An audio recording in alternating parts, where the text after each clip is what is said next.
Hey everybody, you're watching Conversations in Pop Culture. I'm your host, Andrew Davis, and this is brought to you by my sponsors, Mixum Printing, the smarter way to print.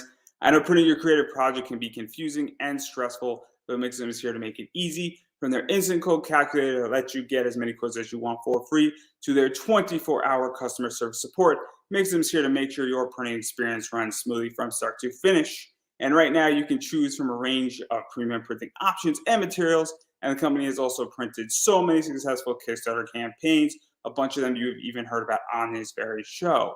And they currently offer services in the United States, Canada, Australia, and the UK, and Mixum can print and reach your audience anywhere in the world.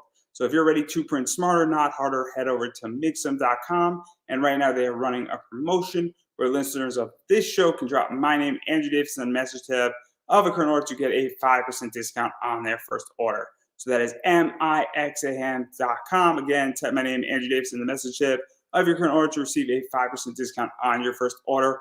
Also, I am brought to you by my friends over at Outlaw Comics. They got a great comic called Unidentified, which is about a stuck in wrong time cowboy who has no memory of who he is. And Unidentified, number one, is the story of that cowboy forced into a situation where he must protect a pregnant young woman from a town of werewolves who want to take her baby. And with nothing more than pure rage and weapons provided by a mysterious woman, John will slaughter his way through the town if that's what it takes to get this young lady to safety. So back Unidentified number one, currently on Kickstarter today. And that company is actually doing something very cool where they are donating to a veteran charity for all the sales they do this year, I believe 10%. So obviously they got a great book and a great cause that goes along with their book. So go check that out. It's in the link up above. And without further ado, I have with me Tyler Carpenter, and we're about to have a silly goose time. So welcome back to the show. Thanks, man. Dude, is that if I say it said Andrew Davis is for 85% on Mixum? It's 5% off. I wish it was Okay, 85. I heard 85 and I was like, holy crap. Like, what am I doing? I Like, wish. If I was big enough, I could get it all. I don't know any brand deal, though, that's 85%. That's why I was shocked. I was like, It's 5%. It's 5% before anybody. Okay, I went on their website like, I'm printing something right now just so that I can get 85%. No, that's awesome. Thanks for having me. Not 85%. I'm just saying. but welcome back to the show. Thanks, dude. Clearly. Thanks, dude. I'm trying to remember the last time I was here and what we talked about. We spoke about everything the last time. Because the last time, because you currently have Girl with the Mega Fists, and that just started to come out. I think you had 2 or 3 chapters out on Patreon. And obviously, you are now on Kickstarter, bringing that book into the Kickstarter verse and into that entire market. And your book is fully funded. And so, what is that book about? Because I've read parts of it on Patreon, and I know a bunch of people have heard about it in your audience, but there's also a bunch of people who are watching this and are going to see this who don't know what that comic is about. Yeah, no, that's a great question. So, the girl with the mega fist is the story of a girl with the mega fist now, and she's got big boobs, and she has a silly goose time. No, that's not. Well, it's kind of what the book is about. No, the girl. It's what every book is. It's what every book is about. No, the girl with the mega fist is. I call it It's an epic story. I call it an epic story because it's epic in the sense of it's going to be long. I have 14 volumes planned, and we're kickstarting volume 1, and it's a story about a girl named Eliana, and she's been chosen by the mega gods to wield these gauntlets called the mega fists. And throughout her story, she's going to be fighting against love and destiny while training to become the ultimate hero and protect Earth. One thing I need to do better at with my marketing is that this is a superhero story. Eliana is training to be a superhero currently. And at some point in the story, she will go down to Earth and she will protect Earth from various foes and whatnot. But besides that aspect of the story, there's also like this kind of like love triangle where she has to choose between 2 twin brothers and she has to bring one of them down to earth with her. And is she going to bring the one who can help her protect Earth and fight alongside her the best, or is she going to bring the one that she's most in love with, who has her heart? And so that's why, she's fighting against love and destiny, where there's so much responsibility on her to be this hero that she was destined to be, while at the same time she just wants to follow her heart and be who she wants to be, and she's constantly fighting with that conflict throughout the story. Yeah, we're going to dive into the story, but I'm actually very curious where this idea came from, because obviously it is not a traditional superhero story. And it's No. got a love triangle in there. It obviously has real consequences. And there is a problem on Earth going on. And it's also sort of the training to that problem as well, which, we don't usually see with superheroes. We don't see what makes them. And so where did this idea really come from for this story? And also, just to add another twist, it is more of a manga style as Yeah, well. yeah. It's like if people say like, is it a manga? No, it's not, because it doesn't read like left to right. But if you want to call it a manga, we'll call it like a Western styled manga, Or where American manga. yeah, American manga. It reads left to right. I think manga is more than just like an art style, and I really feel that I tried to get as much of the story kind of structure of a manga into The Girl with the Mega Fist. So like for example, this isn't just a, typically what you'll see from either indie creators or even the big two is you'll just introduce a superhero and boom, they're a superhero. And here we go. I mean, we have Batman, and we know that he trained for several years before he took up the mantle with these various people, but there's really no, I think they're doing it right now. Actually, there is an ongoing series where you get to see Batman in his training arc, but gosh, the character's been around for like probably 80 years. And now we're just getting those stories. And so it was really important for me to, when I created The Girl with the Mega Fist, to go, okay, I want to see her kind of like in this training moment. And to be fair, she's been training, at the time of volume 1, she's 18 years old. She's been training for the last 18 years that we don't see. So that is, one thing. I did do a little time skip of 18 years because I didn't want to, see her when she's 6 or 7. I just thought that was boring. But she is 18 years old, and she has it's basically, we're seeing the last 2 years of her training in these first couple volumes, learning various powers, learning various ways to use the Megafists. And as well, the two twin brothers that are also the main characters, Dante and Angeal, they're also learning how to use their powers and how to utilize them and whatnot. And we're seeing these characters, grow. The readers are seeing them grow. Yeah, and let's even dive into that, because obviously, you have sort of what I call sort of two stories going on, where clearly there's an issue on Earth, and there is a whole cycle of these guardians and these superheroes who are supposed to go down, where it's almost like every 30 years a new pair is chosen, and they have X amount of time to train, and then they have a certain time down on Earth. Mm-hmm. And then this time, usually it's a boy and a girl are born together, and it's 1 and 1, and there's never a conflict. And now there is a conflict because you had two twin brothers in there, and that creates a whole bigger conflict where the girl has to choose which one she wants. But they're all training together, and they're all forming bonds. And so what was this like? Because this is going to end poorly for one of the guys. Yeah, it is gonna. It's not actually. What's funny is it's not gonna end just poorly for one of the guys. It's gonna end poorly for every single person. And I always knew that. I didn't always knew, but when I created this conflict of like this kind of quote unquote love triangle, a lot of the Patreon members, they asked, well, why is there this conflict between why can't both the boys just go down to Earth? And I was like, oh, there's a reason. There's a reason why all of this is happening. And really only until last week did I figure out the reason.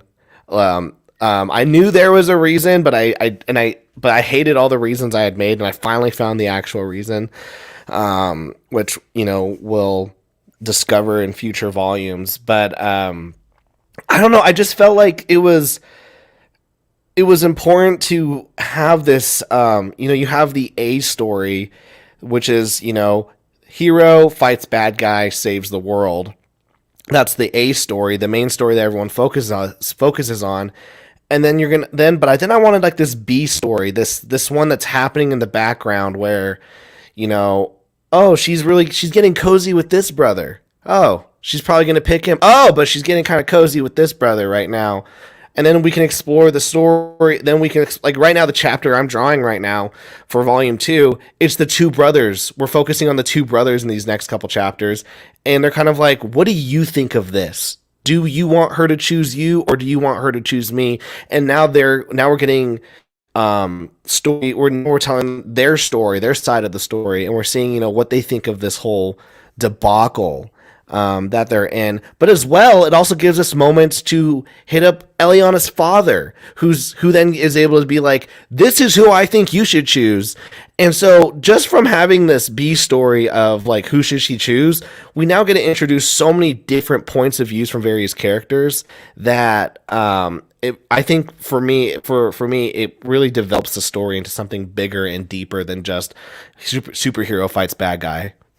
Yeah, and it also creates a very interesting circumstance because one of the brothers obviously has a deeper emotional connection with Eliana, and the other brother is stronger and is the Yeah. stronger of the two. And that creates a very interesting situation because Eliana knows that she's going to be going down there and fighting.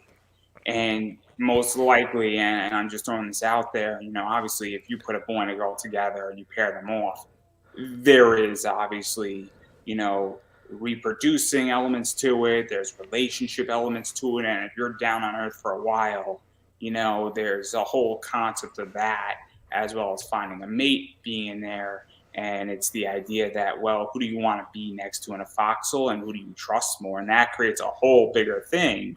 And meanwhile, at this point as well, they're all training and working extremely well in a cohesive unit at the same time, which is only going to make when she chooses one of the brothers. And I'm presuming, and correct me if I'm wrong, she's going to choose one of the brothers, right? I mean, Yes. At the end of volume 3, she will choose one of the brothers. I have to ask the question because she just might say, "Screw this." No, for sure. So like, volume 1 is definitely like it's. I'm gonna go. Volume 1 is definitely training from Eliana's point of view. Volume 2 is gonna be very much through the brother's point of view. Then we're gonna do a short a time skip into volume 3, and then at the end of volume 3, Eliana, like the last page will be, I choose this person. And then volume 4 is the repercussions of who she's chosen, and then they have the ceremony, this ceremony, basically like it's like graduation from, you know, training and being sanctuary, and then going down into Earth. And then at the last page of volume 4, they're down on Earth, and then the rest of the story, they're now on Earth, Eliana and whoever she's chosen. Because this creates a very interesting circumstance because obviously anybody who's read comics, you've seen relationships between Batman and Wonder Woman, and that's been played out. You've seen relationships with Wonder Woman and Superman, and you've seen relationships with Batman and Woman. And so it's very interesting when you deal with superhero relationships and then even those choices and how they all play out and even the consequences of going down those paths. And you're touching upon something that is super, super interesting with this. And even just how does that affect what happens down on Earth? And how does that even affect what happens up above and to the brothers' relationship, to Eliana's relationship with them, and so on and so forth. And it really opens up, and even her relationship to her father to some degree is also in play. Oh yeah, exactly. And like, you know, and I tried to make it really obvious on which brother was which. I mean, at the very first couple chapters, you see one of the brothers do really well in battle. And then there's a second battle, and the second brother gets clapped in like 2 seconds. Like he's like, I'll protect you. Boom, knocked out like immediately. And so I really tried to showcase to readers, like, there is a difference between these two brothers. There really is a choice of choosing your heart or choosing one that's more powerful. But not just that, is each of these brothers has different reasons on maybe why they want to be chosen. Maybe one of them doesn't want to be chosen. Maybe they don't care. And not just that is, throughout all these thousands of years that these characters have, male and female, male, female, male, female. Now it's two boys and one girl. Now it's there's all these questions of why if you're constantly set in motion of, oh, this is the way we do it, and now something different's happened. Now it's okay, now why are we doing it like this? And so each of the characters, like even in Eliana states at one point, she goes like, maybe I don't want to do this, like maybe I just don't want to do this job anymore. And that's another thing that we're exploring, is this kind of reluctant hero, because she has responsibility from everyone and she doesn't really want to do it. Yeah, and it even explores sort of, the idea of who wants to be a hero, why do you want to be a hero? And Eliana doesn't have a choice in this circumstance. You know the Hunger Games, right? Mm-hmm. It's pretty clear that in the second book, Katniss doesn't have a choice. Yeah. Because district, I forget the district they're in, but it doesn't matter. I'm sure somebody who in comments or when they see it elsewhere knows the district Katniss was in, but she's the only girl, and she has to compete again. And so, and also it's the idea that where they're at, I don't know what their world is exactly called, but it's pretty damn good where they're at. And so, it's the idea that maybe you don't want to go down onto Earth, which is a hellhole in a lot of ways. Mm-hmm. And then have to spend 20 years to fix those problems. And I don't know if you can come back up in between solving every problem on Earth. And not just that, it's there. I mean, at one point, Eliana asked this question, like, I'm going down to Earth to protect a bunch of people I don't even know. Like, who are these people? Like, do they even deserve to be protected? Like, maybe they all suck. Maybe they're like, man, why am I protecting Putin? This guy sucks.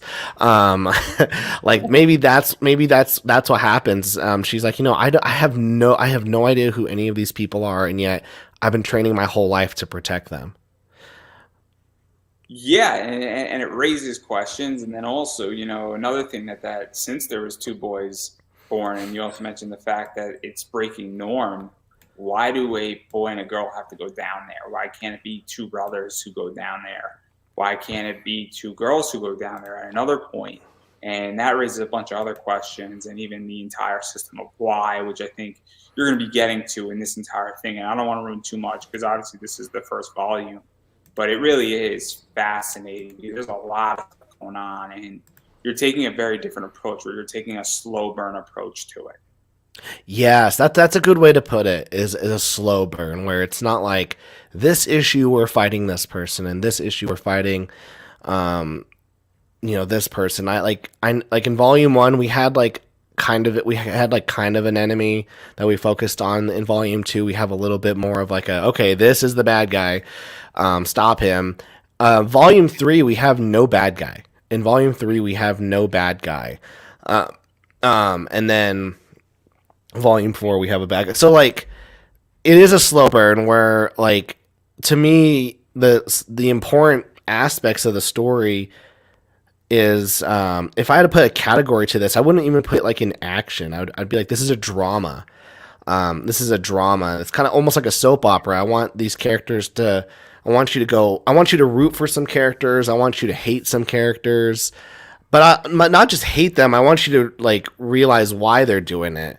Like Eliana's father, he sucks. Like he's not a nice person. And there's a moment in the book where in volume 1, where he's crying and you kind of realize, oh, he's this way for a reason. And maybe he isn't that bad of a guy at all, but you can't get that without we don't do that through the action. We do that through storytelling, through conversation, through dialogue. I mean, don't get me wrong, we have a crap ton of action in this book, but a lot of it is just drama.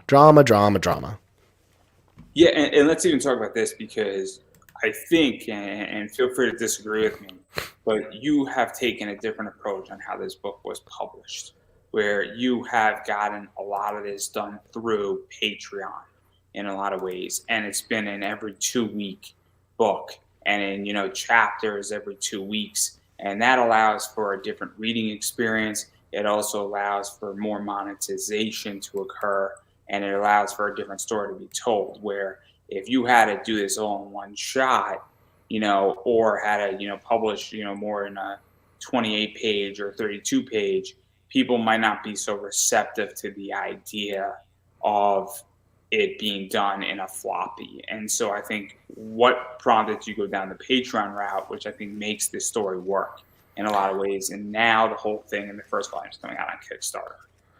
I really wanted to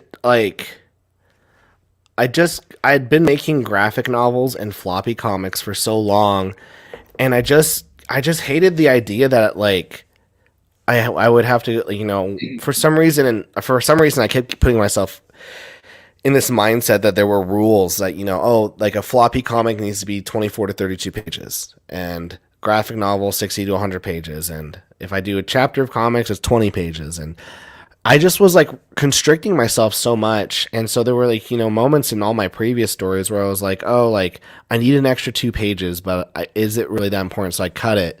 Whereas, and that was all just me. No one was telling me that I had to do that, but that's how I felt.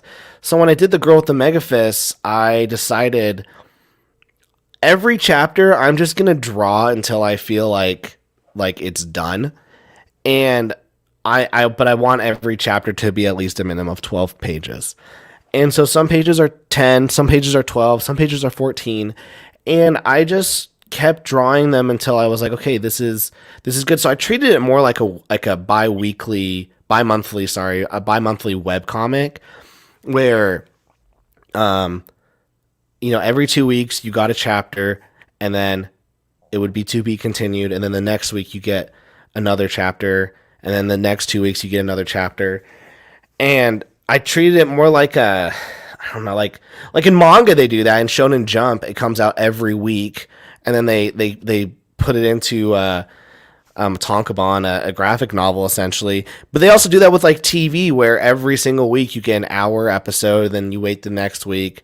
And so I kind of treated it like that, where this week this is the story that we're telling, and it might have a beginning and a middle, but it might not have the end, and you have to get to the next chapter to get the end. To even talk about that, because obviously Patreon has sort of allowed that, where you could obviously do that on Webtoons. Yeah. Patreon has allowed the monetization of that, which then helps to actually, money is a motivator, regardless of what people say. And somebody says, I'm not in for the money. Money's a motivation for everything. Mm-hmm. Also, money, though, does make things happen, because you need supplies to do things. You need tools. You got to support websites or tablets or whatnot. And money helps to get that thing done as well. And it's also a distribution center, Patreon. And what is that like? Because you're now not just producing something, you're also monetizing it. And you're also having to sort of pay it forward and making it work and building out a whole library and a brand. And I also think that this lends itself to the story, because you could have that slow burn effect where you're giving 12 to 14 pages on average every week or every 2 weeks. And so people could say, okay, I get it, where I'm getting 28 pages over a month. And then, I could take my time and enjoying this. And so, because I think that if you were to have to release a 28 pager, somebody might be like, oh man, I got to wait forever for this to come out. And then you're going to run a Kickstarter 6 months later, which is sort of how everybody does it in a lot of ways. Maybe somebody does a Kickstarter every 4 months. But it's true. A lot of people, they get their 24 pages, and then they do a Kickstarter, and then you wait the next 3 months for them to print it, and then you wait another month for it to get shipped out. And yeah, that stuff drove me crazy, because it's like, man, I produce comics. I don't just make comics. I produce comics. I can draw 12 pages every 2 weeks. Not a lot of other creators can do that. And so I basically kind of just said with the Patreon, hey everyone, listen, I'm making this new book, The Girl with the Mega Fist. I'm gonna put out chapters every 2 weeks on here, and you can either subscribe for the $2 tier or the $5 tier. If you subscribe for the $5 tier, once we're finished with the volume, I'll mail you out a copy. If you stuck around that time. But if not, you can be at the $2 tier and you can read it as we go. If you want to wait till the Kickstarter, that's fine, but you're gonna have to wait volume to volume. But if you want to see this every 2 weeks, come over here to Patreon and read it, because no matter what, I'm going to be making this. So if you want to read it, you can read it, but I'm making this no matter what, and I'm posting it on Patreon no matter what first. So like and I had people like say like, oh, that's such a terrible idea. But I was like, this is a win-win for me, because the win is I'm already going to be drawing the book. So why not put the chapters behind a paywall?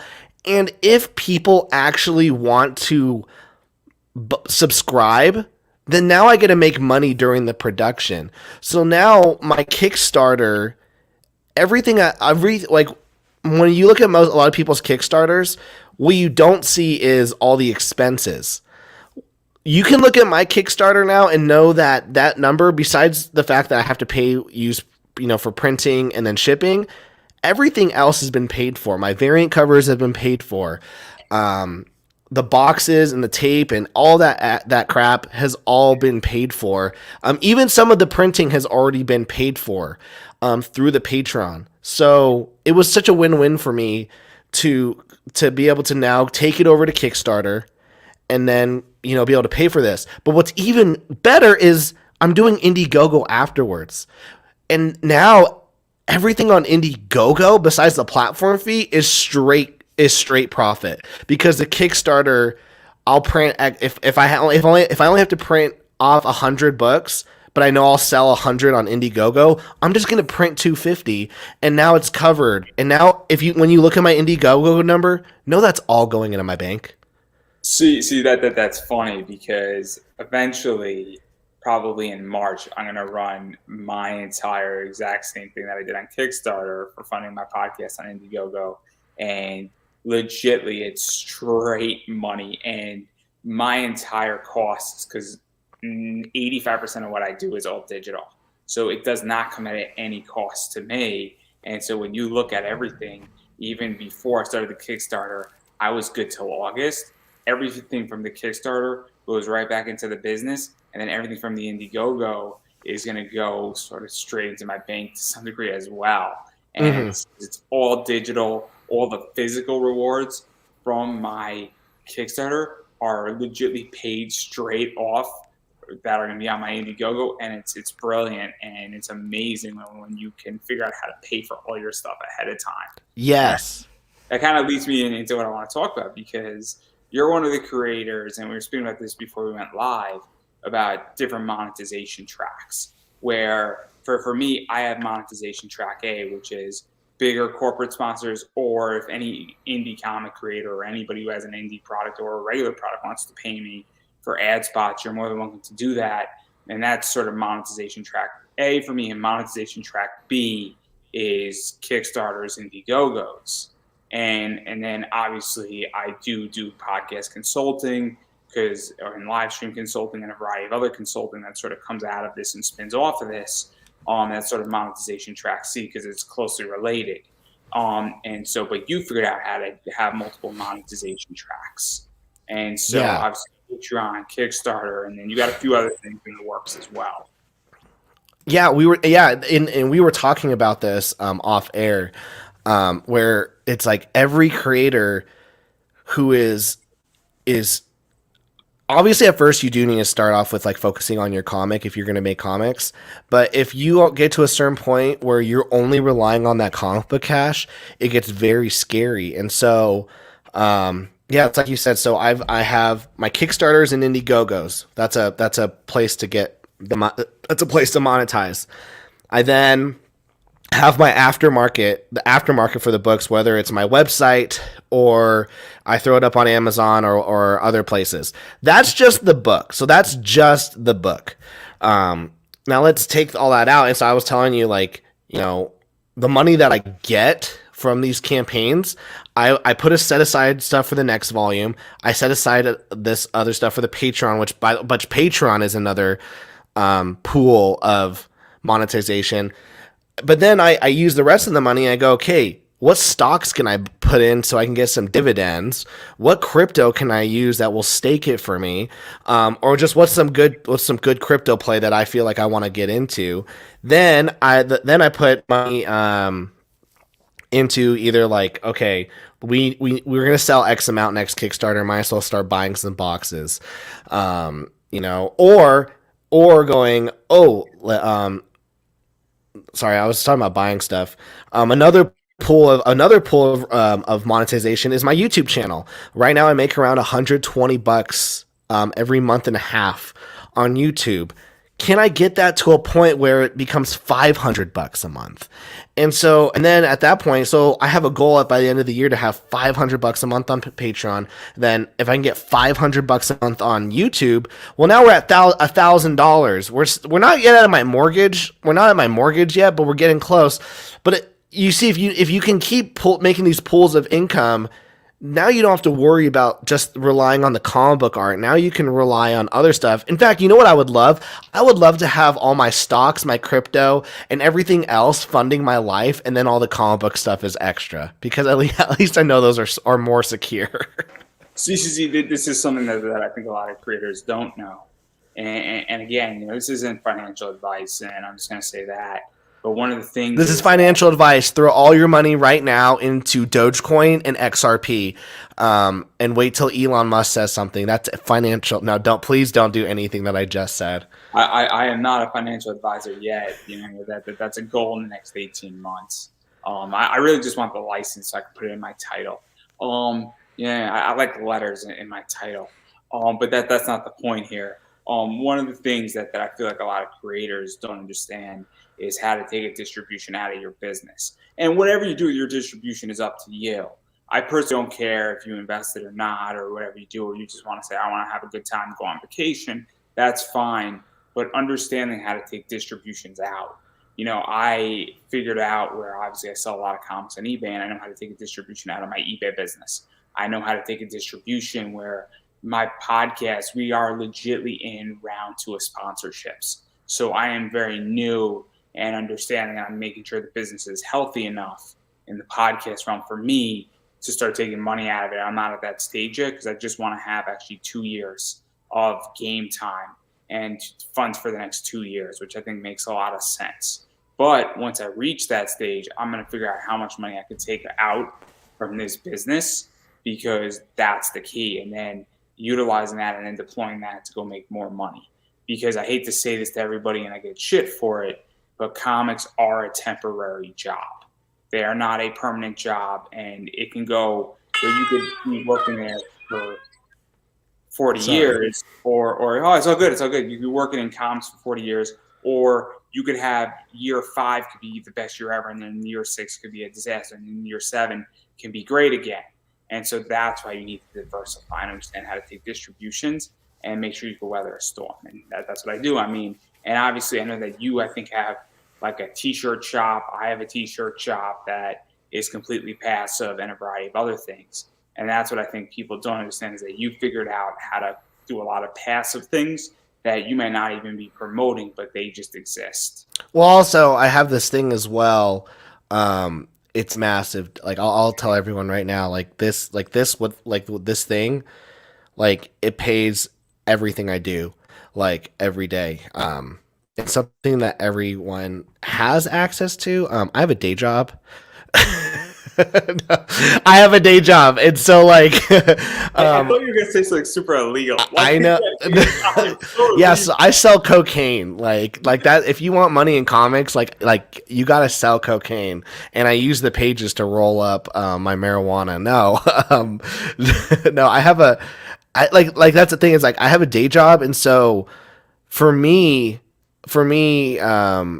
like if I was doing just this, I would be smoking weed every day, because I would be freaking out, because I have a wife and a kid who's crying upstairs, and I have another kid on the way. So my day job is to, protect my family, but the comics right now and everything else I'm doing is all extra.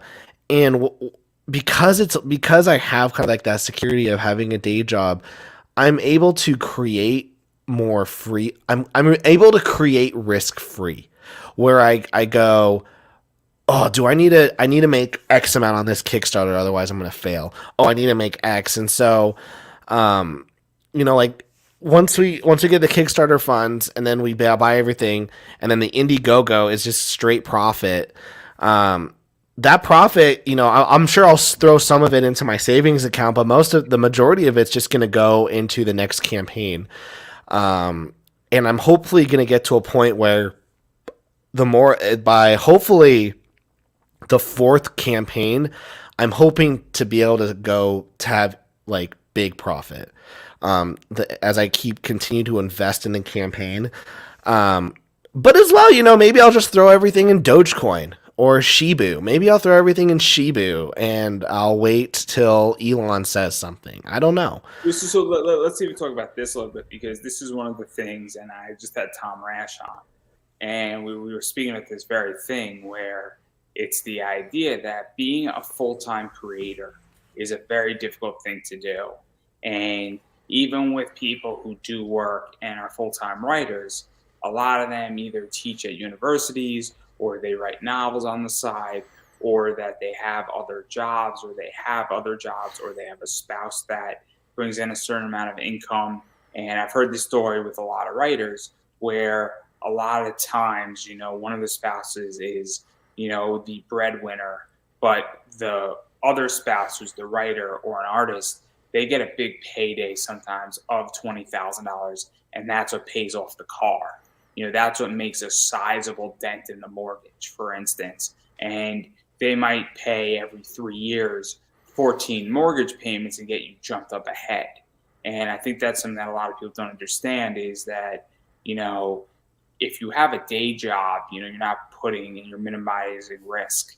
Because I hear people say you got to go for it, and that's fine and dandy, and I like to be entrepreneurial, but there also gets a point where it's the idea that you really want to risk everything that you have on comics. Yeah, on comics, and I'm going to ask you a question. Do you know how big the comic market is? Not the movie market, the actual comic market. No, I'm gonna guess maybe 300,000. 3 or 400,000. So the comic market in 2018 was $1.1 billion. Oh, money wise? Okay, I was thinking individual human beings reading comics. No, I was talking money. That's how much money comics brought in, just the books, across every single company. So we're talking all the way from Marvel, DC, Image. You said 1.8 billion? 1.1. 1.1 because Demon Slayer last year did 1.9 billion itself as an IP. Demon Slayer? Yeah. So I'm not talking about manga. I know, but I'm just saying like that should show the state of comics, that the whole industry did 1.1, but one IP in Japan did 1.8. Yes. And IP is different than the actual physical book. But even then, I'm sure the book probably did like a lot of that, and it still beat out everything. Oh yeah, no question about that. Manga is on a rise right now, but the idea is that the comic market is not that big. Mm-hmm. $1 billion is not a lot of money, and then you have to divide that across every sector. Yes. And so that's the point where, and so obviously you brought up a point where, since you do have a day job, it does support, and then you can do whatever you want, and you're not relying on it. And that's something that I think a lot of creators also don't understand. Well, and not just that, that's market cap. You're talking about market cap on just like the mainstream industry and even indies. You look at some of the biggest indie creators who are on crowdfunding, and I say crowdfunding because a lot of creators stick to crowdfunding when there's so many other platforms to monetize. But if you look at the top indie crowdfunds, and I don't count Berserk because that was Keanu Reeves, but you have like Brian Pulido, and he will probably he does around anywhere from 3,000 to 3,500 backers per book. And then you have but he was an established pro, so let's take him out of there. because he's an established pro. He has an audience. You then have someone like Mongi, and she has a webcomic that has 4 million people reading it, and she's able to hit like maybe 4,500 backers. And so you have to think, okay, if these people with their millions of followers can only monetize 4,500, how many am I monetizing with my quote unquote following? I'll probably hit 6,000 subscribers in 2 weeks. Where are you guys? Like, where are you guys? Are you guys in America? A great question, actually. So I was in a Facebook group, actually, and we were talking about selling books into shops. And I sell indie books on my eBay store. And I said that I need a 50% discount because, especially when I'm selling a variant, and I've done the numbers and I know exactly how much people pay. There's room for everybody to make money. But I said, look, eBay takes 13%. And if I sell a book for $28, including shipping, I'm making $6.38 after I pay for the book, pay for shipping materials, pay eBay's fees, and pay for the shipping. If I didn't already mention that, I'm making $6.38 per book, which is not a lot of money for a lot of work. And somebody said, oh, you need better than that. And then, a creator, if they have a good YouTube following, should be able to do 100,000 to 200,000 per book. No. And my response to that person, and I didn't say this, and I was very polite. And you're dumb. You said that, right? You're not in reality. That is insane, for lack of a better word. Where that is not a reality thing. Nobody with a good YouTube channel can do 100,000. To do 100,000 on one book is very difficult. You might be able to do 120,000 on 4 books. That's probable, and that's doable. And I know people who get those numbers, like Big Dog Inc. Tom Hutchinson does those numbers. But if you have, and you have a decent YouTube channel in a lot of ways, and there are people who are bigger, but they can't even do 100,000 on one book. So are you talking about copies or dollars? Dollars. Because there is a way to. I know someone's name is Vaughn, and his Kickstarter, his Indiegogo just hit, I think, 60 grand. Great book. It's called Tearing the Trenches. He doesn't even have a YouTube channel, and so I think but also one thing that also to consider is let's say we're trying to hit 100 grand, you and me. Let's say we're 2 different creators. We each make our own comic book. How am I going to hit 100 grand? You could go the method of going, I want quantity of people. So if you charge $10 for your comic book, you're going to need to monetize 10,000 people. But if I am the creator who's going to charge 25, well, I immediately, you have to charge 10,000. I only have to do 4,000. So immediately there's a $6,000 difference. And so what you see in some of these communities of those who hit these $100,000 campaigns, everyone's like, oh my gosh, they hit these massive numbers. I always go, yeah, but look how much they charged. Look how much they had to charge for this. Yeah, I could charge $50 a book, and then I just hit 50 grand. But at what cost? At what cost? It gets tricky because I got no problem telling what I charged on my ads. It's very public and everybody can look it up. I was charging $15 a live read. And after I come into podcasting, it's going to go up to 20. And I think I'm being relatively cheap because I know exactly how much other people pay, and I forever. So if you advertise on my show, it stays on the show forever. There are other shows that charge $125 for 30 seconds for 10,000 downloads.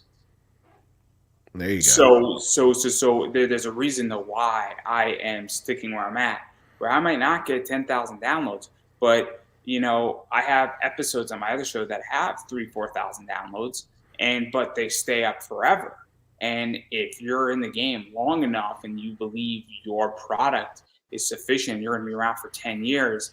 You're getting a 10-year lifespan on a product versus 10,000 downloads, which can be manipulated very easily. Mm-hmm. Or they're just short-lived. Downloads. I have a couple videos I have a video right now that's done 30,000 in 2 weeks. I've made nothing on it.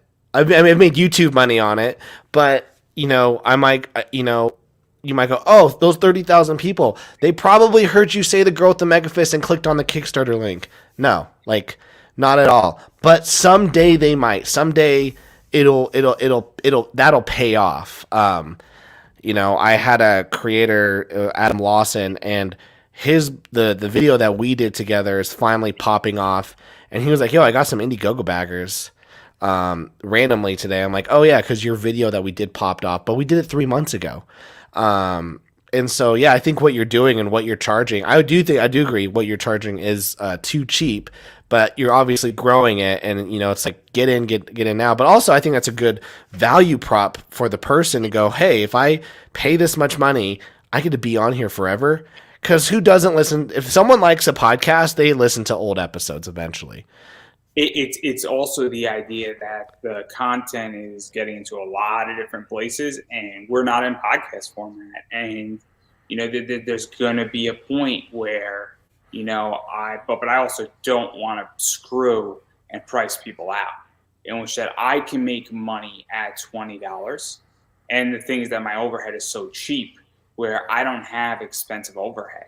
My overhead is cheap, therefore I can pass my costs down to my people that want to advertise with me, so they can also pass those costs down. So if you need advertising and you want a permanent place to park an ad, well, everybody can win here because I'm making money and I'm making more than I need technically. And then you're getting what you want, and that's what I believe in, and that's kind of what I want. Because then if you say somebody comes to me like, you're $20 and I need 15 more ads, they're going to come parking at me all the time, and they'll be like, oh man, you were reasonable, and these other people, that didn't do me much good, or it's not going to serve me in the long run. And I'm trying to build a continuous business. I don't want a one-off money grab, because I could do that too. Exactly. You're sustainable when you have repeat customers every week and month going, oh yeah, oh, we need another ad. Yo, just hit up Andrew. Like, make it happen. And so that's another thing where I have an issue with Kickstarter, where I like to play when I buy Kickstarters. I'm taking a break because I'm sort of out of money, everybody, and I also got to make sure that I pay my. Should have got in on Dogecoin. Yeah, right. I did get in pretty cheaply on Ethereum though, so I'm very happy. I got dirt cheap on Algorand. That's a nice discussion. I got in at Algorand at like 40 cents. Oh, nice. Yeah. It's like at like 78 cents now. And I've income averaging, but like the average that I think my buy-in is at like 50 cents a coin, which is great. Considering that it pays interest, which is awesome. But this is not a crypto show. That's the next episode. I actually am trying to get somebody. If anybody knows anybody who does comic book NFTs, that'd be such an interesting discussion. But I'm just throwing that out there. If anybody wants to hook me up, just DM me somewhere. But having said that, obviously I think that's something where, and I'm curious how you feel, because your prices are relatively cheap on your Kickstarter that you're doing, where I don't feel like you're pricing anybody out who wants a physical copy of your book. Yeah, no, it was really important to me when I made this book that I wanted to make it affordable. So I looked at what other people were doing. So I looked at a lot of these Indiegogo books are $25 plus $10 in shipping, so $35, and you're getting probably anywhere from 50 to 60 pages. Full color. So I was like, okay, 50, 60 pages, $35. I was like, okay. I look over and then Kickstarter around, kind of the same prices. And then you have, then you have like anomalies, outliers, like Common America, $10 for a hardcover. No one's beating that. No one is beating that currently. So I'm like, okay, so you have $10 for a hardcover. I can't do that. Same with Brian Polito, 60 pages, $25. And so I'm like, okay, like what can I do that kind of sets me apart? My book's 200 pages, so immediately sets me apart.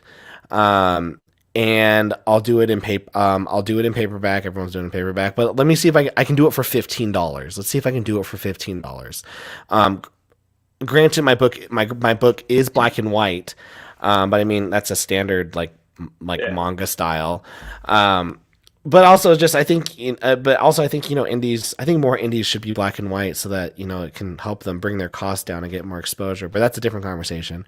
So yeah, I always want to make my books affordable because there were so many books that I would get interested on campaigns and I go, man, I just don't have the heart to drop $35 for a book I don't think I can get into, but I can spare $15 on a 200-page story and come out with something.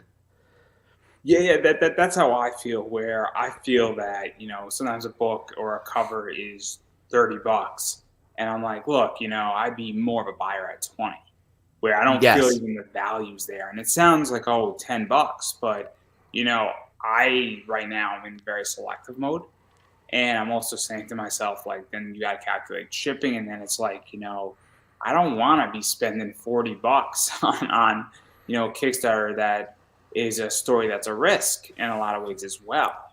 And that's the other thing too. I mean, I spend $15 at Starbucks every week so easily that $15 is not that big of a deal for me. Or I spend like $45 every month at Midtown Comics, but I'm also being selective. So I don't have a problem spending $15 when I have it, but it's also the idea that it's a risk of a product. And so I think that in a lot of ways helps you because it's a lot of value. I mean, there's somebody who has a 24-page book that's $15 out there, and I'm just like, it's a cool book, but do I really want to wait another 4 months for the book, the next issue to come, and Yeah. 24 pages versus also a whole collected edition? Yeah, that's another thing you brought. That's a really good thing you brought up. Is it's always hard to get invested in a series on Kickstarter because you don't know when the next issue is gonna be. If it's gonna be a next issue, If it's gonna be exactly, and so this sounds so shitty, but unless I know you, I typically won't buy your first book. I want to see the either book 2 or 3 before I get invested in. But even then, it's kind of hard because let's say it's 6 issues. You could be waiting 2 years to finish the story, and then you're like, what's happening? it's tricky for me where also, and I don't know how you feel, but I'll give an example. This has happened to me where somebody funds issue 1. I'm like, cool, I know you, I want to support you, I got no problem, you've been good to me, I'll throw it, your book might suck, but fuck it, I'm gonna support you because I believe that you have to support your friends and support people who have been good to you, and even if their stuff isn't great, you need to support it. And a bunch of people have done that on this show, and a bunch of people have done that on my Kickstarter when they didn't have to step up. And I get it that you have to give back, Mm-hmm. but it's the idea that then issue 1 didn't come, and then you're funding for issue 2. How am I supposed to accurately say issue 1 was amazing? I'm in for issue 2. And that happens to me, and then it puts me in a weird situation because I'm like, what if I really like issue 1, but you're asking money for issue 2, and issue two's Kickstarter is going to be done in 3 weeks, and then issue 1's going to give it to me in 5 weeks? Like, what do I do? It's a problem. Oh yeah, like well, one that's just bad on the creator for poor scheduling and timing. Mm-hmm. But I do agree with the whole you back on issue. This always breaks my heart. Is let's say I see a creator, I back their issue 1. I read their issue 1, and I just go, oh, that was bad. And then they message you on, hey, issue 2's out, come support it. It's like the first one was bad, and I lost $20 on this, and it breaks my heart.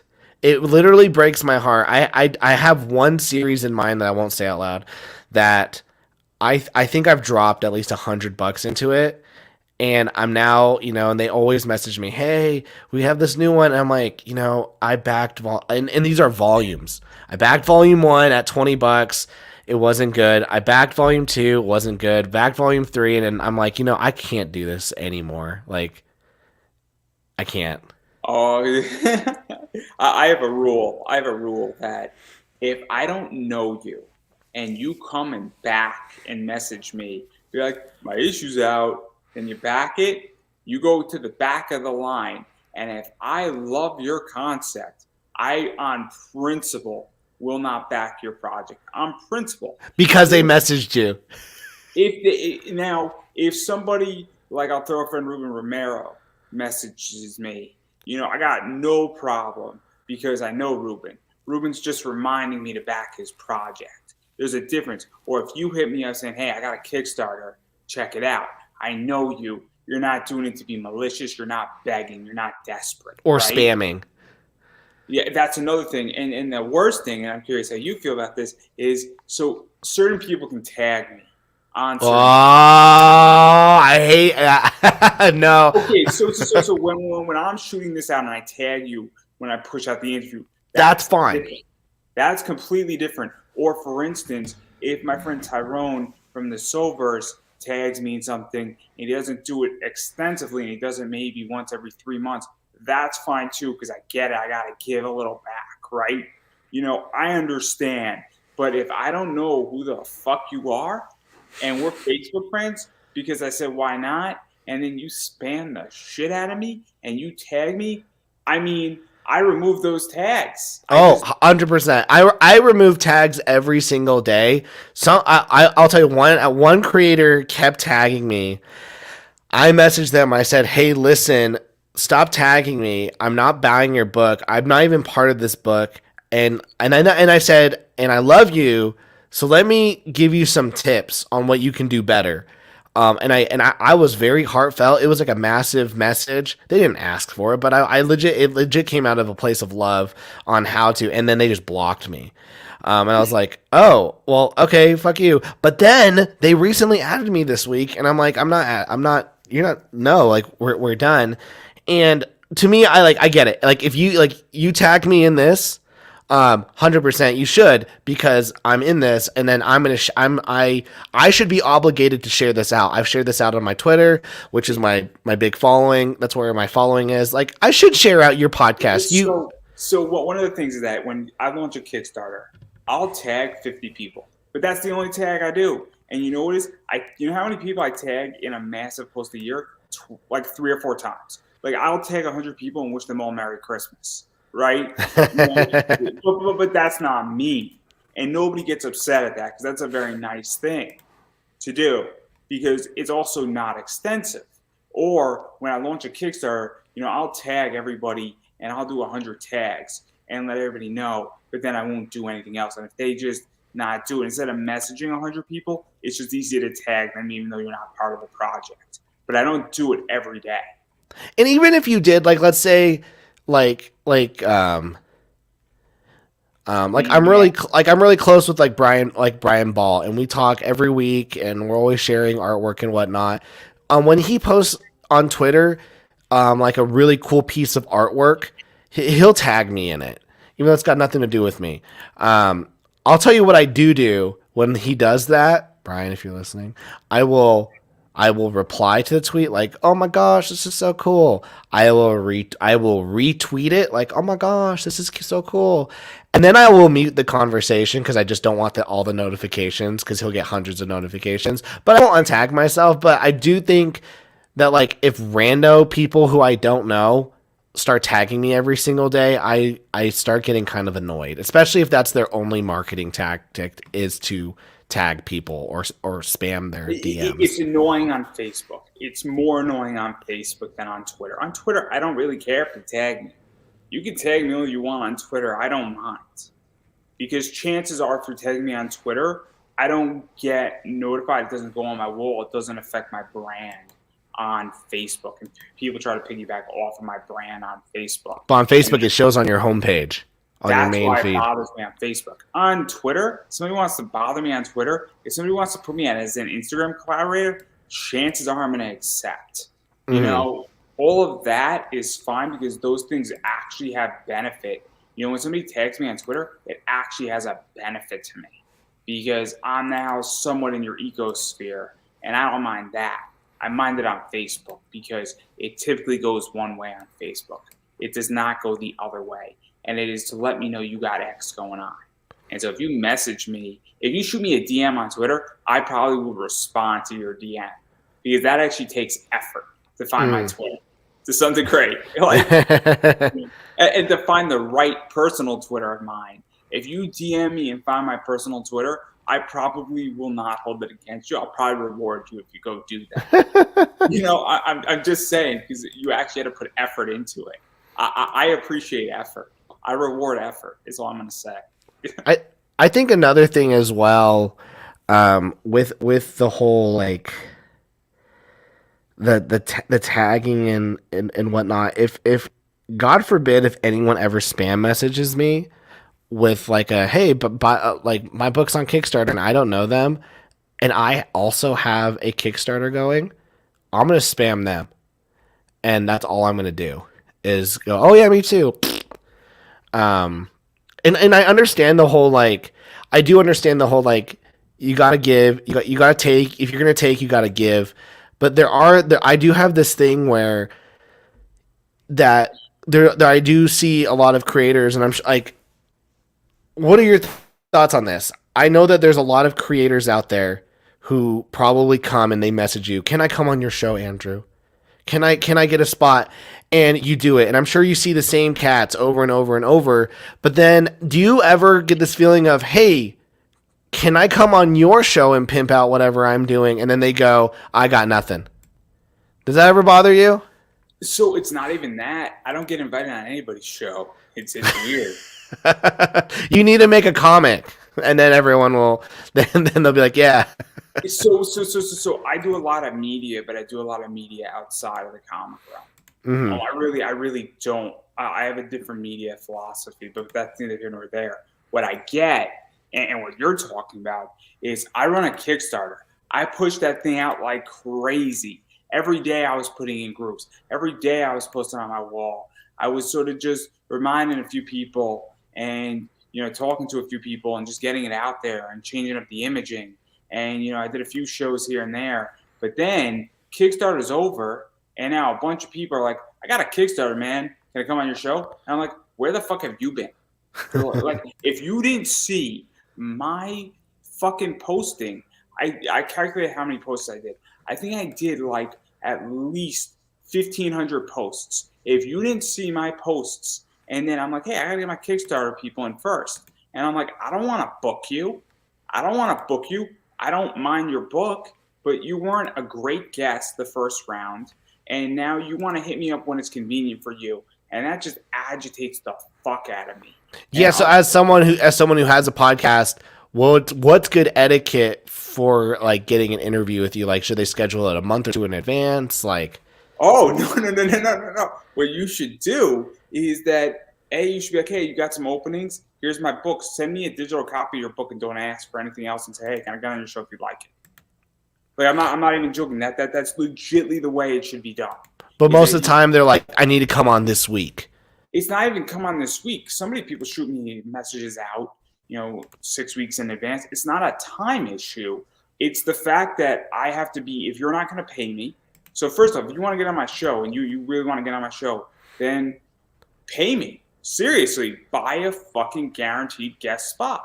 It's that simple. I'm at that stage where I tend to get a certain caliber of guests. I have had Ralph Tedesco on. I've had Sun Kumanagi. I've had Keith Garvey on. I've had Ebas on. Like, if you want to be put next to certain people and be treated in a certain position and be on a show that actually does their homework and actually pushes out, it's going into podcasting, it's going to push it hard, and you want to be like everybody else because the bar has been set too. That's the other thing, is that every guest on my Kickstarter has paid $20. So the only way you get on is either you paid or I choose you. It's those two paths. And so if I hit you up, it's different. Or you could pay me if I don't find your project up to a certain caliber. How's that working out for you? Because I tried doing that last year. Like, you have to pay me to get on the show, and no one did it. It worked on my Kickstarter.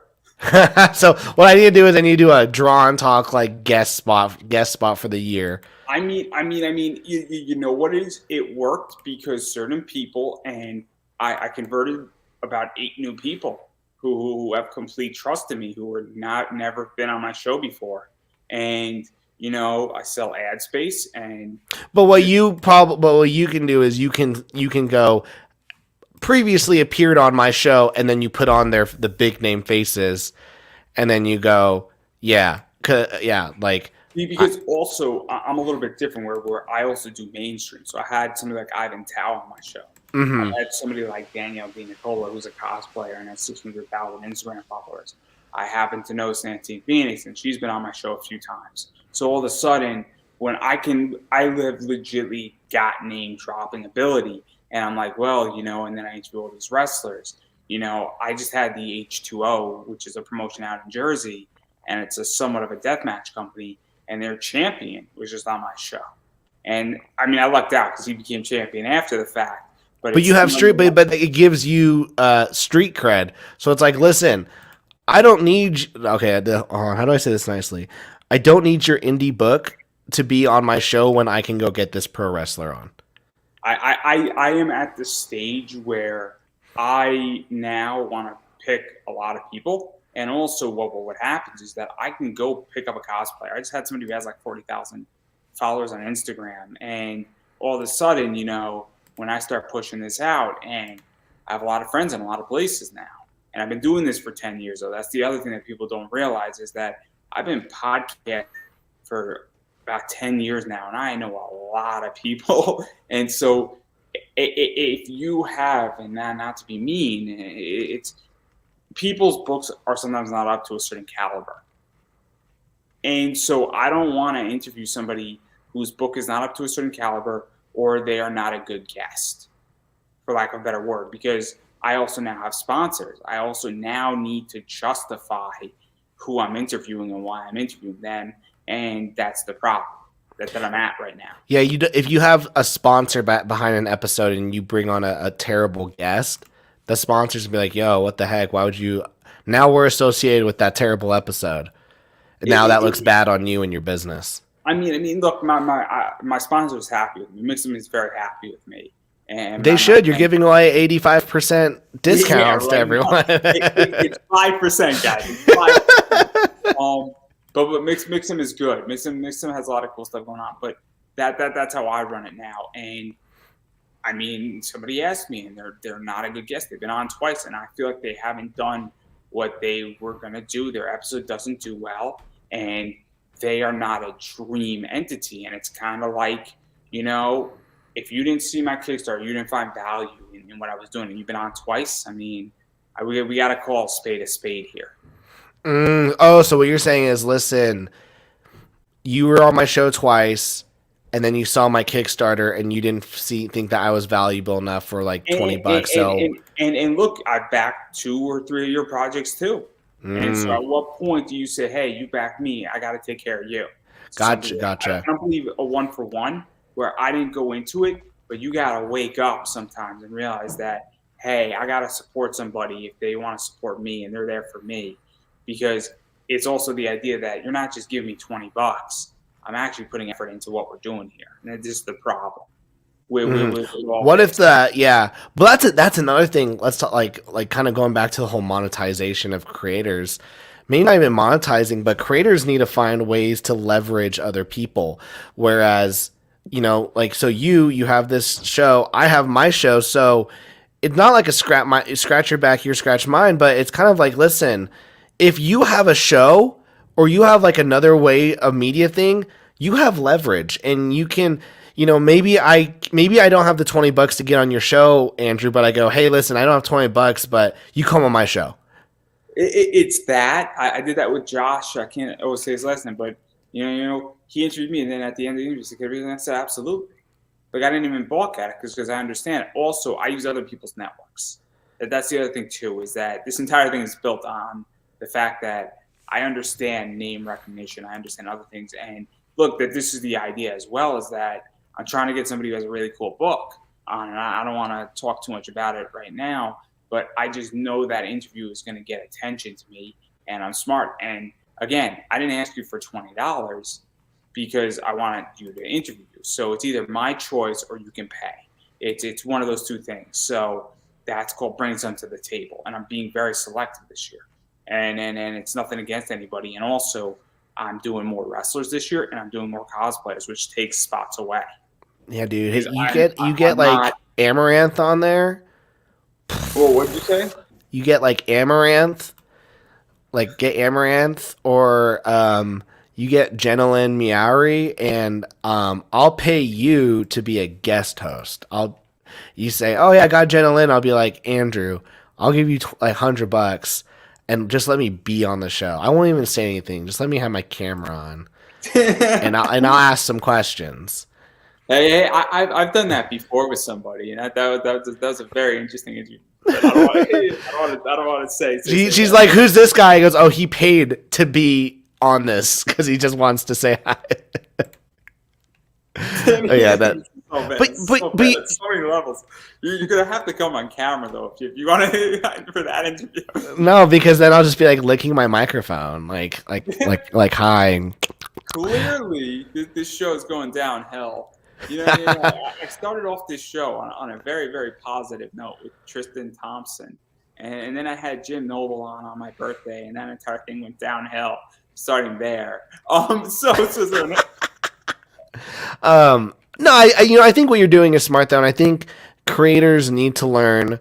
Like we've talked tonight about like, okay, creators need to learn how to monetize. I think another thing is creators need to learn how to leverage. How do you leverage other people in a good way? It's also the idea that I'm just saying no. That's the thing.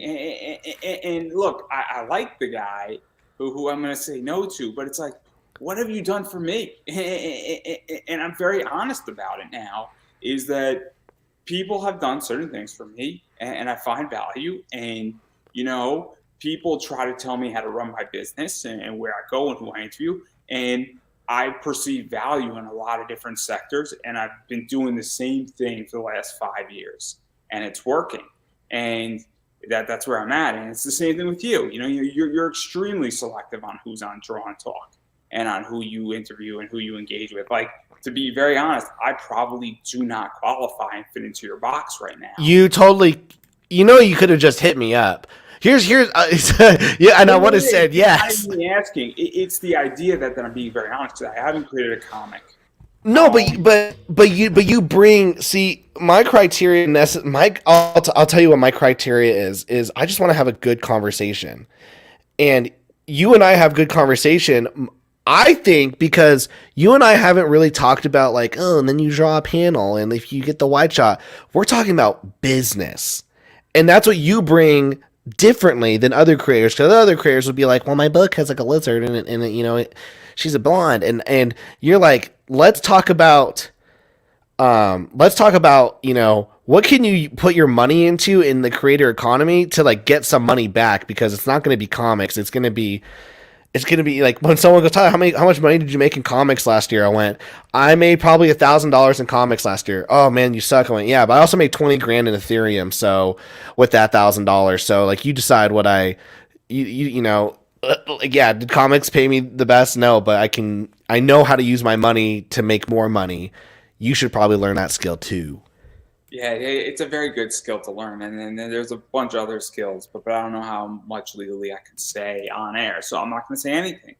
If there's one thing, my father's a lawyer, and he taught me to shut up when you don't know the answer to something. So that's all I'm going to say on that point. But I do though, since we spoke a lot about business, I do want to talk about this right here, and I really like that. I took that photo right off of it. Just looking at everyone saying these are the rewards. Yes. So you got some cool stuff. So obviously you got the main cover, you got the sunset variant, and then you got the Patreon variant. And it's a really cool book. And then obviously this is just the regular cover up front. And that's I say main cover, but it's called it's the prestige cover. And what that means is at the back of the book, it'll say prestige. And after the Kickstarter's done, this kind of goes back to the whole distribution thing. After this Kickstarter's done, we won't be making the prestige version anymore until we do another Kickstarter.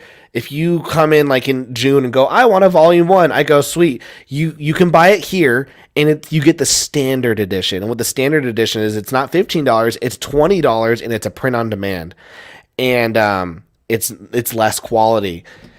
And And when you buy that book, I might make less, but I also don't touch it. I don't touch the handling, the distribution, the printing, the packaging. You pay your money, the printer prints it, ships it to you. Bada bing, bada boom. So we're kickstarting the Prestige edition, but then once that's finished, it's just standard editions.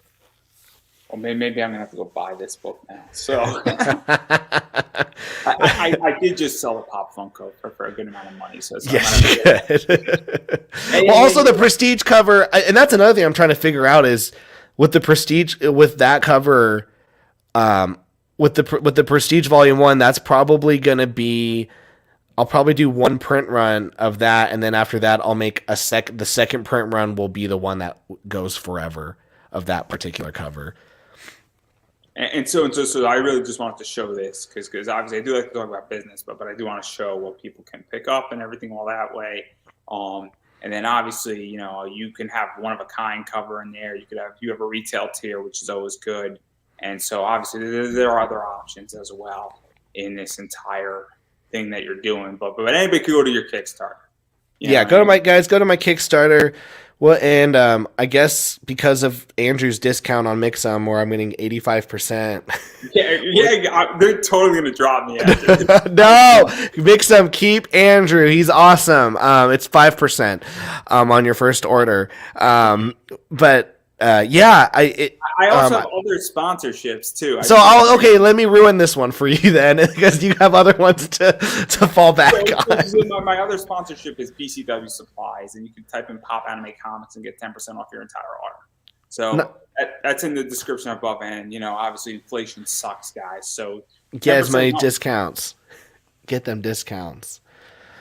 Yeah, guys, you can go to my Kickstarter, and I have all these cool tiers, and honestly, I think they're all pretty affordable. Like $8 for a digital, $15 for the main cover, $25 for another cover, and then after the $70 cover, the 75 is pricey, but it's also super exclusive, which makes sense. Yeah, I mean, that's what my patrons are getting. Those who've been sticking around. So I was like, man, like those people who held out for that long, I want to make sure that they get this cover, and if you really want it, you're gonna pay some extra. And then I've got other books on there that I've done. My Life as RPG, Demons, Entity, Chefs. I actually, Andrew, have a package that I'm mailing to you in a couple weeks for Chefs, because you were a member of my Patreon for a certain amount of time, and you qualified to get a copy of Chefs. Yeah, I'm probably gonna have to reactivate that because it was just a tough 2-3 months. Dude, you do what you gotta do. But I've got a package for you. It's got Chefs in there. Awesome. I do like that Miss Maple. I know the book that everyone wanted me to do that I didn't want to do myself is coming your way. Hey! You know what is this is what I say is that you create an IP and maybe you have a great concept, but it's not the right time to do it. And that's what it is. You can't come back to it at another date, or you can't revise it at a later date, or better yet, you can sell the IP to somebody else and say, I'm out of it, but at least I made some money on it. That's true. I've had someone, people go, can I buy the Chef's IP? And I was like, if you want to buy it, that means I have something. So no. But maybe one day I will, if I just or maybe you know what it is? The idea is that maybe you want to do this and revisit it in 3 years, and that's the whole thing. It's kind of like I got a podcast idea. It's just not the time for me to do it at the moment. 100%. It's once I know what the girl with the mega fist, Chefs is the next one online where I go, okay, is now the time to do this, and if it's not, it goes back on the burner. I've thought about I'll say this just here. Doesn't mean we're doing it. I've thought about using Chefs as you sign up for $20 and you get access to the IP, and you can I'll send you the logo, and you can make your own books in that universe, and anyone can make their own kind of Chefs stuff with my IP. I just say these are the rules, and you just have to buy in to get access to the IP. I've thought about that. Well, yeah, I mean, there's a million things that can be done, and obviously, creativity gets really, really fun. And really, what he wants to do is he's going to create an NFT access port. Yeah, that's what it would be. Oh my gosh, that's really what it would be if I gave someone access to the IP. It's just an NFT. You mint essentially 10.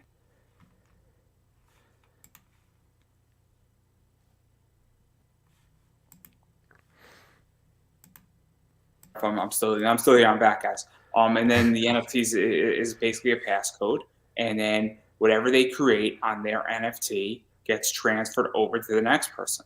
Yeah. Well, yeah, there you go. That's how you do it. And you get a royalty, Yes. they get a royalty as well upon sale. So you split the royalty. Yes, that's how you do Now, it. now because if you do it and you split the royalty, what will actually happen is that and then the royalty forks again for the next person on their side. Now I don't know exactly how you set that up, but it's not that hard to do that.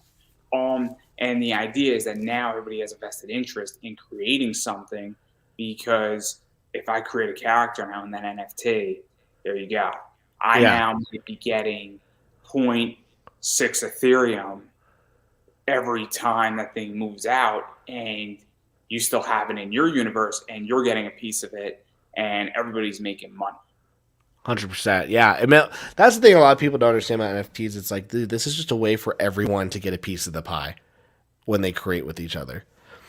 I want to make NFTs of certain things, but I'm just going to give them as gifts to people for just because I understand a buying favor. Oh yeah, but then once they sell, you start getting royalties. But it's the idea that I'll just give it as a gift to somebody, Mm. and she could sell it. And But doesn't it cost if even if you made it, doesn't it cost you to mint it? so it won't be that expensive on Solana. Okay, I was gonna say I was like if you're doing it on Ethereum, Or I could build it on Wax. Technically, Mm. I'm trying to build stuff on Wax, but I would rather build it on the Solana network, to be honest. Definitely a lot more affordable. But I know a lot about this stuff. Like, I'm somewhat big into crypto. I'm not a big NFT guy. I just happen to know a lot about it. But that's a different discussion.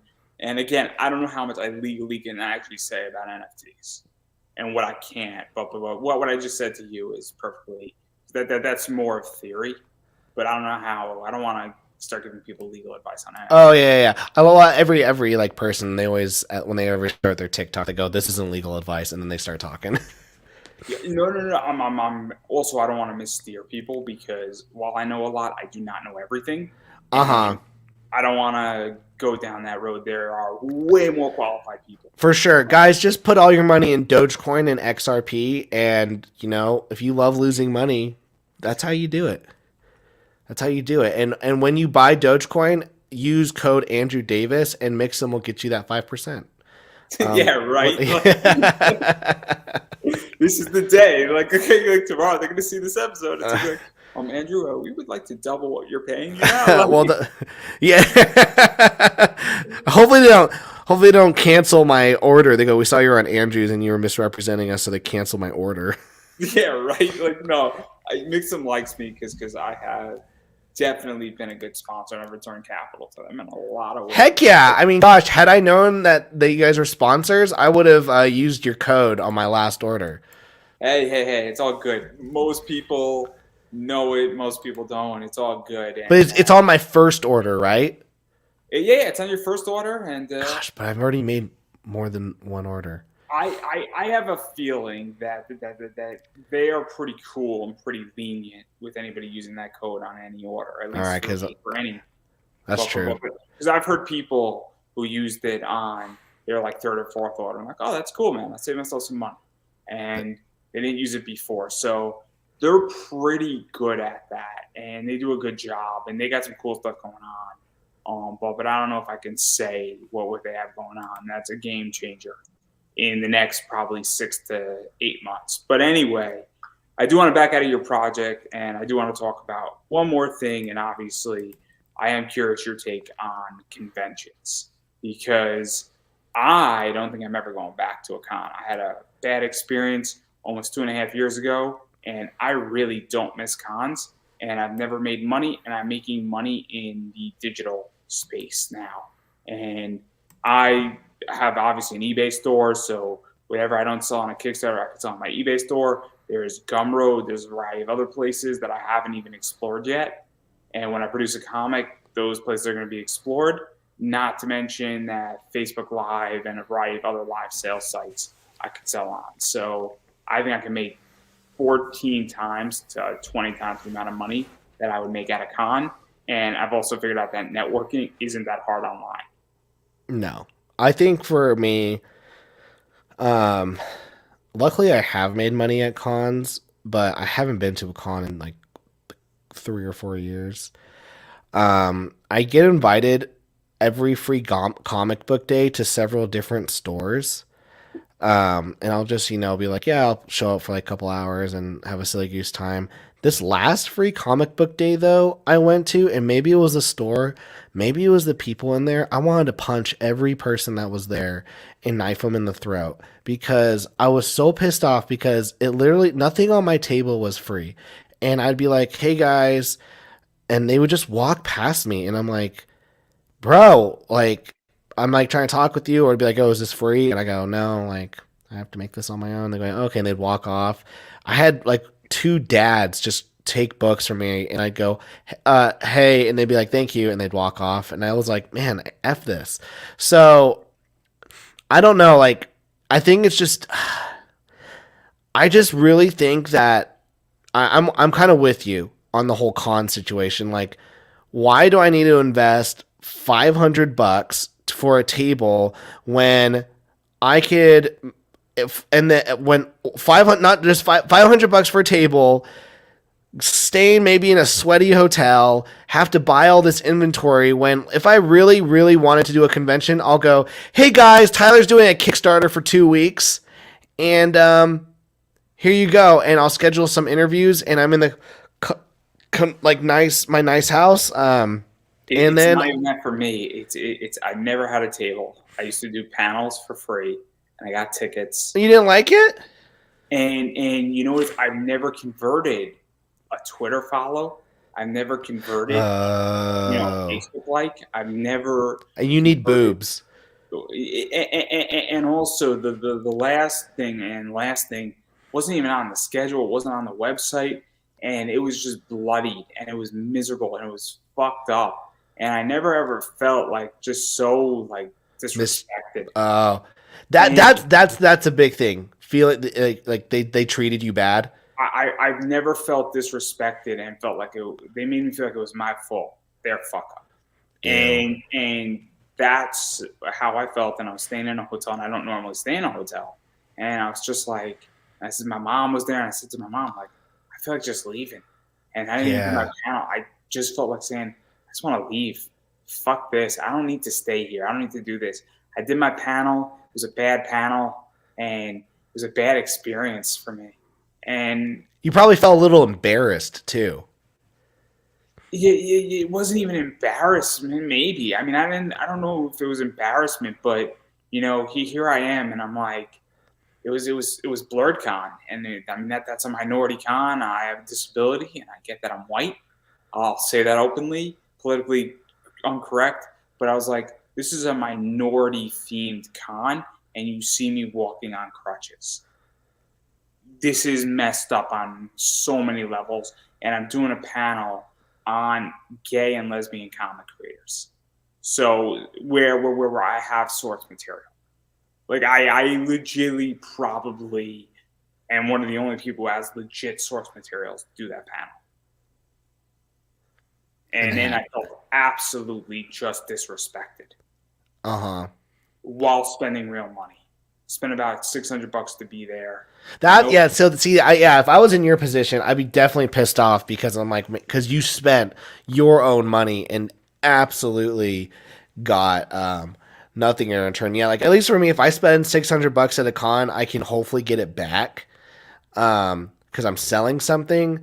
But yeah, no, if I had an experience like you, I definitely would feel disrespected and not want to go back. And this is the thing is that, like I say to cons, like lunch stipend maybe, like free tickets don't mean shit to me. I'm working. It's like if I used to speak on money. Now I'm telling every con that if you want me to speak about money and invest in comics and go through the basics, that's going to cost you. I don't mind doing other panels for free, but I'm not doing that for free. And there's a reason why, because I'm building out a class that I'm going to be charging $200 for the entire class per Mm-hmm. person. And I mean that's where I'm at. But I just felt disrespected. But yeah, that's how I feel about cons right now. And I don't really see the merit in me going back so quickly, if I ever. yeah, for me, I've never, I can't get into my local con. I don't know why. I know people there, but also like the people that I do know there, like they don't really care for me. Like I've never been respected in the art community in locally. And so I've just been like I don't want to be around these people who don't even like me. I want them to like me, but they just don't like me. They don't want to like me, so whatever. And then and then at the same time it's just a lot of work. It's just a lot of work, and I think if I can just, I'd rather grow those that week. I would rather just grow my digital following, and then don't get me wrong. I think at some point I want to do more conventions. If that, at some point I want to be able to do more conventions and sell books. I Yeah, think just where I'm at right now, I think I just kind of want to just stay I home. agree. I mean, honestly, I could sell books on eBay, and I understand that I'm a variant guy. So when I run my project, I am going straight variants, and I understand completely what's going to sell my book, and I understand that I'm going to make a lot more money on eBay than on my Kickstarter. Like I got no qualms about it saying that my Kickstarter, it's to deliver the books cheaper to the people who want them and discover it, and whatever's left over is going to be $10 more to $15 more on eBay. That's what you got to do. Like if that's your, like that's what you got to do. And what's good is that you're upfront about it. But like you don't need to do that at a con. And just as well, I also hate the culture of conventions right now where it's I have $500, sweet, buy my book. I'm gonna go give it to the actor who played the zombie. It's so it's not even that for me. I've had good experiences at conventions, but I also recognize the idea that for instance, Rhode Island Con. I don't know what it's called exactly, but like they had all the Cobra Kai there. They had all these AEW wrestlers there, and it was just like I knew exactly what was going to happen with it, and they had all these wrestlers there, and money goes that way, and it flows downward, and it's an unfortunate side effect, and also there's a lot of focus on cosplay, and this is where I'm at. It goes back to the whole panel thing for me is that if you can afford to guarantee an actor $50,000 and you can't pay my Uber cost to get to the con, we got a problem. When I'm talking about money, legitimately explaining how to save whoever's in my panel and how to change their entire financial thing in an hour, we have a problem because one of us is actually probably more valuable than that entire fucking row. Which you Mm-hmm. and it's not, it's ridiculous. Legitimately, what I did in an hour at that con was I changed the entire perception of how to actually make money and make your entire ticket price back in an hour at a con, and not paid at all. And Mm. so I have a real issue with this stuff, and nothing against anybody making money. Good on them, but there should be enough money for me too, and that's Yes. the problem. You can't give 50,000 to someone and give the other person zero. Like It's not. They're not giving 50,000, and I'll correct you. What they're doing is they're guaranteeing that. So the way a lot of this shit works is that an actor who's an actor and has worked his ass off. Don't get me wrong, but if you have, Chris Evans might be guaranteed $100,000 for being there for 3 days, and he sells his autograph for 120. Every mm. autograph counts against his guarantee. Is Oh, how a lot of gotcha. contracts are set up. Or you might be paid 20,000 plus a guarantee of 100,000. So every autograph he sells or every picture he sells is counted against that 100,000. So if he sells 150,000, the con doesn't pay him anything, but he gets to keep the 150,000, or they might have paid him 20,000 plus his hotel. But you could at least give me something. You could give Yeah, me you can at least pay for the $20 Uber. You can give me a lunch stipend. You can give me some fucking respect. And that's my problem with cons right now is that, and when I bring this up to them, they don't do anything and then they get pissed off. And I'm like, well, how do you think I'm supposed to feel? And you know what is the next time I ask, I'm going to go to a con. I'm going to say, can I speak to your director? And I'm going to just ask point blank, and I might film it. I'm going to say, how do you expect me to feel when I am working my ass off and it takes me 12 hours to build a panel?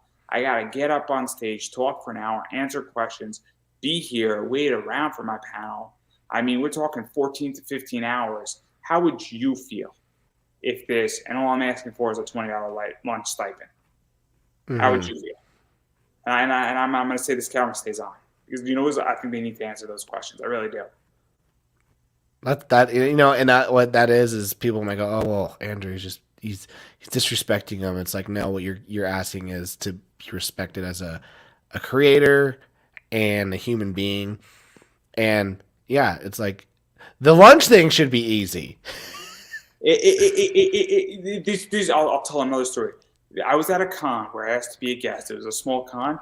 They had a dog as a guest before me. That is a messed up entity. and also, I mean, it's whatever. But I don't want to bitch too much. But these are the fun conversations, and this is the whole thing though. And I think this is so relevant talking about cons, where it's the idea is that these are the conversations that nobody fucking has in this entire industry. And, it's a problem. And I guess I've been doing panels for almost 10 years. I've done over 50 panels. And that's why I'm at this stage too, where I'm just like, I paid a lot of dues. And I've also outperformed people who are getting paid. And that's the other thing too, is that, I come up with good ideas and I come up with better ideas. And I just want a little piece of the pie. That's all I want. I'm not asking to get rich. I'm asking for a little bit of respect and a little bit of money so that I don't meet me halfway is where I'm at. Yeah. If going to a con costs me $500, if con said, we know we can't afford to pay you X amount, but we can at least help you reduce your costs and help you maybe fund your vacation a little bit, it goes a long way. 100%. 100%. And I don't have anything to sell, but I can tell you this. If I do what I want to do and a con comes knocking, my number is 5 figures now. No question about it. Oh my fucking God. Especially when I get bigger. I mean, I'm not going to a con for free ever fucking again. No, you shouldn't. And I'm going to just say, cool, you want me? How much you paying? This is my rate. It's yes or no because I can go and sit in my house and legitimately look at the stock market and collect my dividends. Mm-hmm. And play video games. And play video games, yeah, 100%. 100%. But enough about me, because this conversation is getting boring. I promise. As much as I'm sure everybody's... I'm never going to go Bubs or whatever it's called. You're going to do what? I'm never going to go to... Is it called Shubs or Bubs? The con? No, Blurred Con. Blurred Con. Where was I getting Bubs? It's a great idea, and it's a cool hotel. It's just I don't live in DC or in that area anymore, so I'm never going back. That's why I said it. I mean, if they said, Andrew, we want you to come, we want you to be guest of honor, I would show up. It'd be great. I would also piss off probably an entire community. I'm very honest about that too. But they would have to pay me a good amount of money to show up. No question about it. Well, yeah, dude. I mean, it gets to a point where you're like, I want to be paid for what I'm doing. That's kind of how I felt with the Patreon. I was like, listen, if I'm making this every week, I want to get paid some way somehow. With I don't really talk with creators anymore about like, hey, like how should I run my Kickstarter? Because I go, yeah, I've got pay me $25 and let's talk for an hour. Otherwise, like I just don't have time for this, and time is money. So if you find my knowledge good enough, then you have $20 to kind of because the hour that I spend not talking to you, I'm not making my comic and I'm not spending time with my Oh, family. I charge $50 for 2 hours of podcasting consulting. Yeah. It's really an hour, but we go for two because I'm Uh-huh. a nice guy. But like it's taking away from what you'd probably rather be doing. You have all these other things. I mean, you're taking away from my video game playing time. So like Oh, I'm sorry. I'm sorry. no, not you, not you. Like when other people are like, can I talk to you for an hour about Kickstarter? It's like I charge for it though, and I also record it and send it back, send send it to them. I send them a recording so they could play it back. But I'm gonna if you were to come to me, and I'm very honest about this, and I don't know how you feel about it, but we're gonna talk for as long as we need to talk. To a degree. I'm not gonna spend 6 hours with somebody for $50, but spend an hour and a half with somebody who paid me $50 because that's what was needed as a consultation.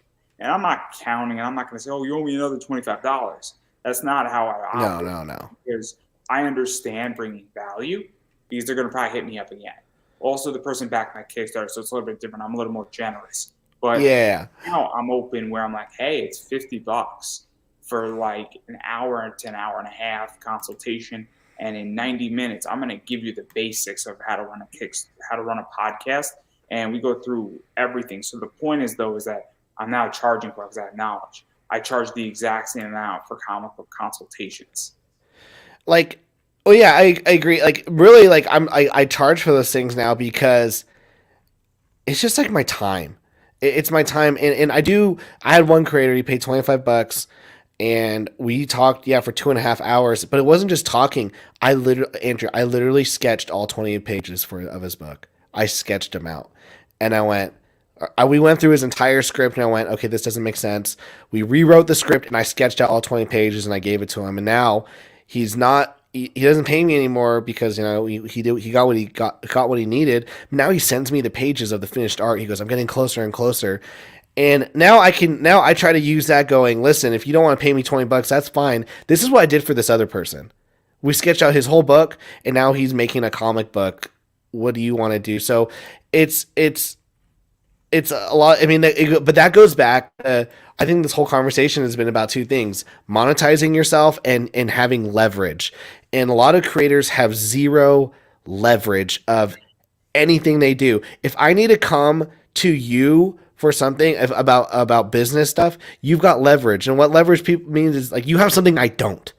You have knowledge about investing that I don't. You know about this space that I don't. So you should leverage that knowledge somehow, either by networking or monetizing. It's very simple in which that I'm going to be very honest. I think that I can help so many people on Kickstarter.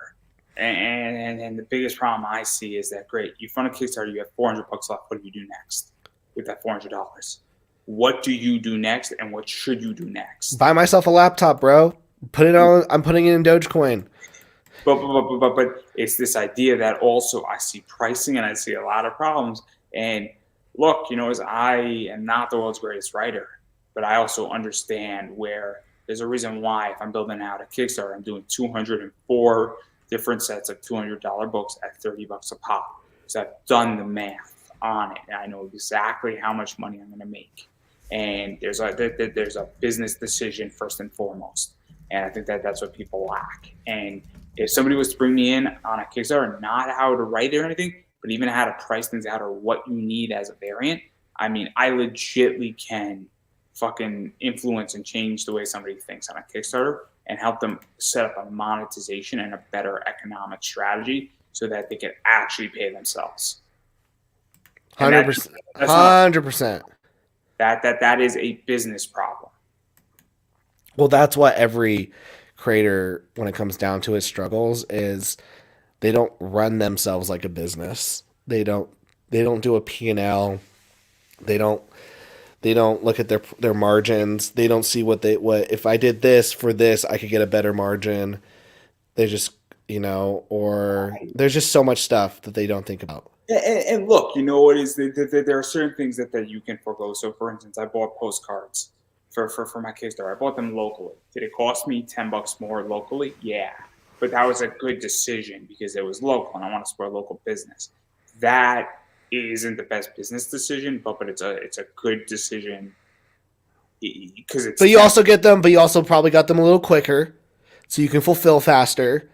Um, Yeah, I maybe. mean, but I just felt better supporting local business. In There you reality, go. it I was want to it, say I would support my local business, but if you're Carol's Copy Center, if you're listening to this, Carol, update your printers, bruh. I know you're 80 years old, and I've been using you for 3 years, but our relationship is now over until you fix those freaking printers. Carol, she's a sweet old lady, but Carol's Copy Center is going out of business for a reason because she's not updating them printers. Sorry, Carol. and you found a new printing company for your next book. We So mix them using Andrew Davis for 5% off your first order. hey, I need I don't get paid. I don't get a commission. I just get a flat fee from Mixum, and but as long as those people are using them, they're gonna keep using me and throwing me money. So They paid a flat fee for one page read, but we've mentioned them like 5 or 6 times. hey, it doesn't matter. It's one or as many as humanly Yeah. possible. This was You the know, best episode. I don't care because as long as I'm returning them business, they will continue to work with me. It's just good business because if I bring them money, why wouldn't they continue to work with me? So whoever uses them, it's great. I like Mixum. I'm going to be printing my book with Mixum when I get it off the ground, which is somewhat soon, but I can't talk too much about that. And I'll tell you off air what it is because you might appreciate it. And I might need your services, and I definitely use sketching out my entire book. And you're going to laugh off air when you figure out what you're going to have to sketch out. But I do want to give you a chance to self-promote yourself because we've been talking for almost 2 hours. Oh, dude, you're good. Okay, I'll self promote. All right, guys, it's your boy Tyler, and you can find me on youtube.com/John Talk, where I post videos about opinions that you probably don't like, but I'm share them anyways.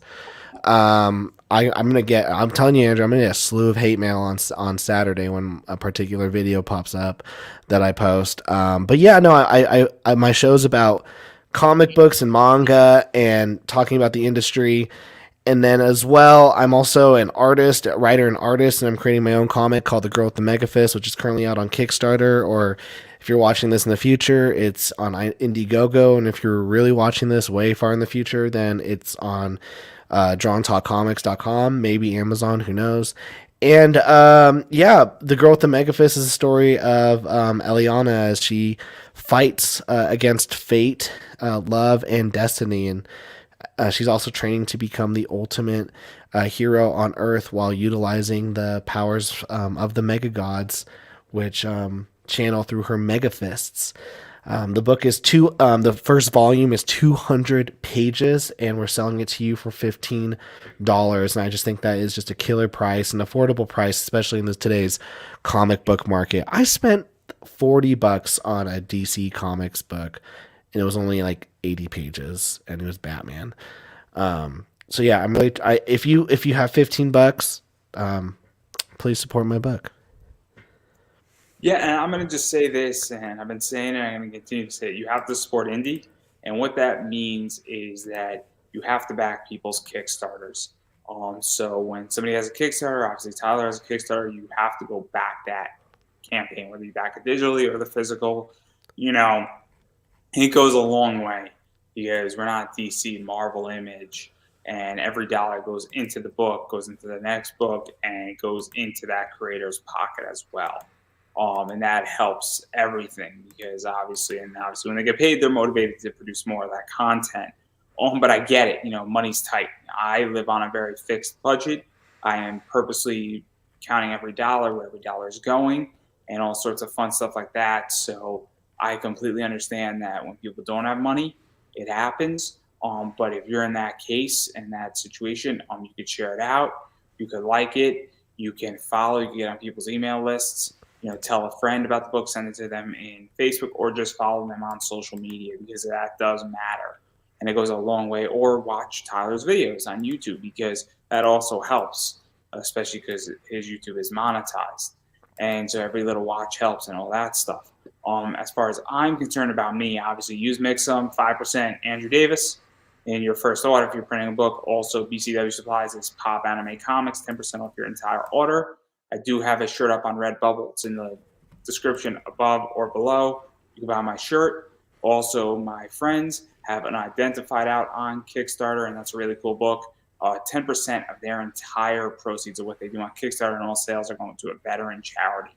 So it's a very, very cool thing. So consider backing them or checking them out, what they're doing.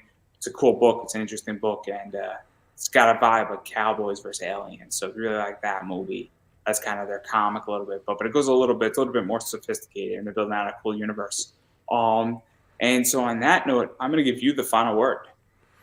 Yeah, man, guys, remember to use Mixum, get 85% off your first order with Andrew Davis. No, final word. It's 5%, guys. Don't be stupid. My final word. Have a silly goose time. Make comics. Subscribe to Andrew. And Andrew, thanks for having me on, man. I appreciate it. Oh yeah, anytime, man. Anytime you want to come on, just let me know. And I believe that is a wrap, everybody.